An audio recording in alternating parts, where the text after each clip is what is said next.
Kicking off episode 2 of Thommo's Tens, I'm going to start with an abandoned nightclub very close to my heart, the Majestyk nightclub in Leeds, the United Kingdom. Opening in 1996, the year that gave us such classic dance tracks as Robert Miles's Children, the Majestyk enjoyed a full decade of Yorkshire's finest revellers ploughing through its doors. Majestyk was the destination to be for most of Leeds' partygoers. They'd often have to turn people away if they had a big name spinning the wheels of steel. Despite the club's success, it did have some controversial moments in its 10-year history. Perhaps most famously was an incident when two Leeds United football players, Jonathan Woodgate and Lee Bowyer, were accused of being involved in an attack on a local student. The club closed its doors for the final time in 2006. Sadly, in 2014, the building set on fire.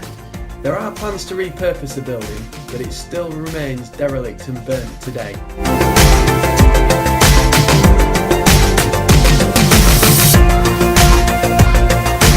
Next up, we have the legendary Sanctuary Music Arena in Milton, Keynes, also from the United Kingdom.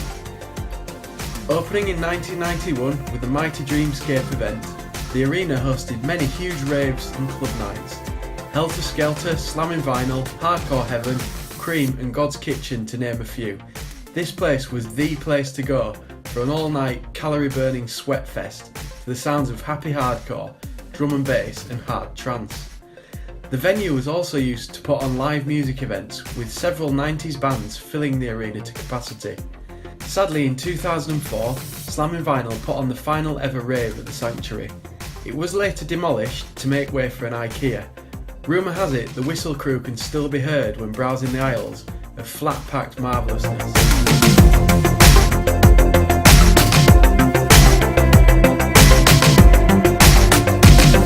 The Diskothek Schatzi was located in Hagenbrunn near Vienna in Austria.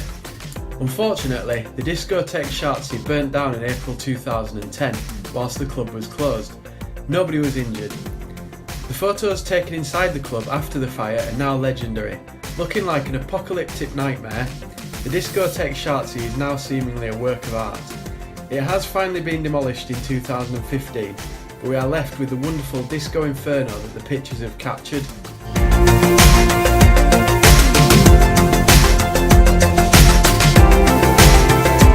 Though strictly not a nightclub, I couldn't resist the inclusion of some Ibizan history. The Festival Club Ibiza started construction in 1969 at a time when tourism in the Balearics was really starting to take off. The construction was complete by mid-1972 and it opened to the public. The place was huge, even having its own amphitheatre, restaurant, music venue and several bars. The main problem with the Festival Club was location. It was miles away from anything else, sat in the midst of a pine forest.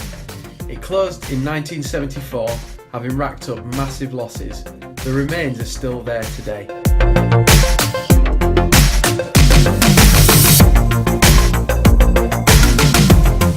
The Ultimo Impero, or Last Empire when translated into English, was once the largest nightclub in Europe. Opened between 1992 and 1998, the 8,000 capacity 4-floor venue would be the place to go for a no-holds-barred night of glorious techno in northern Italy. Construction took a whopping 3 years. Fortunately, it is still standing, though it doesn't quite look as elegant as when it was open.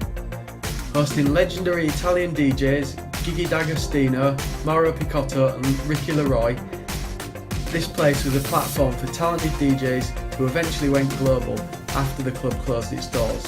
Trouble came in 1996 when a drugs bust meant the Ultimo Impero had to change its name.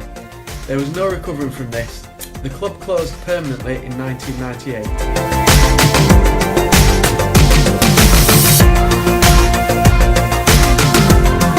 The Taniere Express is a long-abandoned nightclub that has a really odd feature. Opening in the disco years of 1979, the Taniere Express Club has entertained revellers right through the 80s, 90s, 2000s and 2010s. It was in 1982, though, when the club changed dramatically.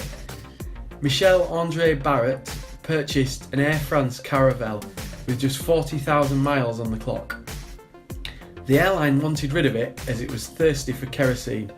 He converted the cockpit into a bar, and the rest, as they say, was history. The plane has recently been removed from the site, but there's still plenty of cool images out there of this bizarre combination of structures. The club did close permanently in 2011.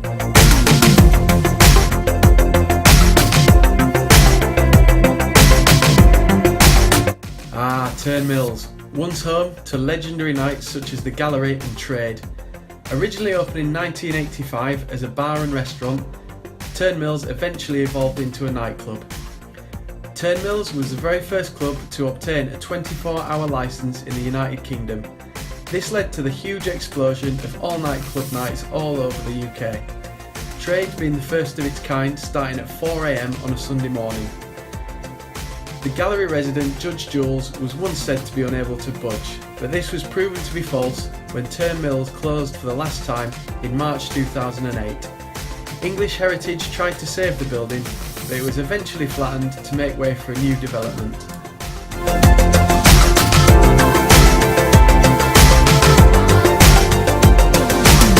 The Tuxedo Princess was the first of two floating nightclubs moored on the River Tyne.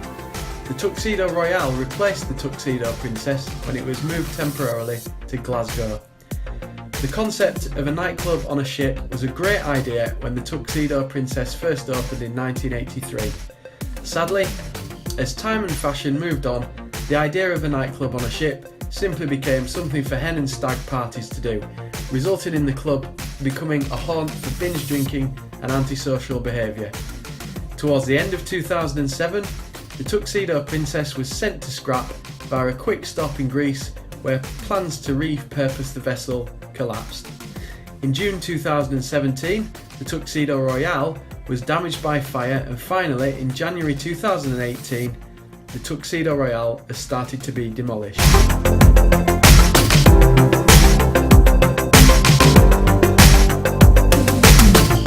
The Dance Academy in Plymouth should perhaps have a full video of its own, with such an interesting history and unusual story as to its fate and those involved in the running of the club.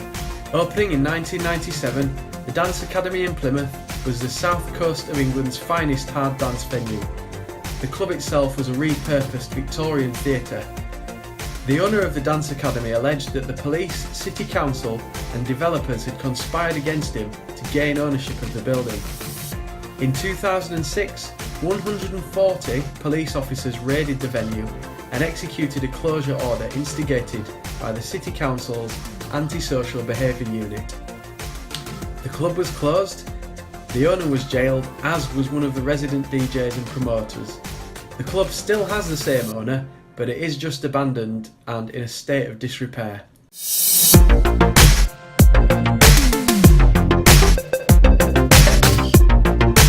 Finally, the legendary Bagleys in London.